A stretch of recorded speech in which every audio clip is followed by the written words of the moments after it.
Hindi to adobo at lalong hindi naman to barbecue sa kawali. Pero subukan nyo lang tong lutuin at check na ang kanin nyo naman ang madadali. Mapapa-want more ka pa ng extra rice dito at sa sarap ay talagang di ka mapakali. Kaya tara, samahan nyo ako and let's do this! Ihanda ang pork belly, timplahan ng asin, bawang at paminta. Add calamansi juice para mabango at maglagay na din ng soy sauce at ketchup.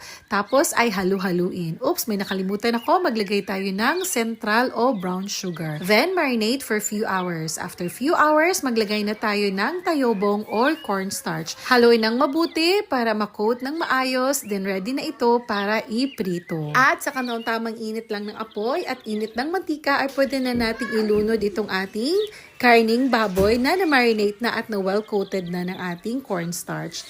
Lagyan natin ng bawang, halu-haluin at pag na-achieve na natin yung ganito ka-brown na kulay, pwede na natin tong hanguin. Ready na ito para iserve. Ayan, ganyan lang kadali mga kayamis. Enjoy and thank you for watching!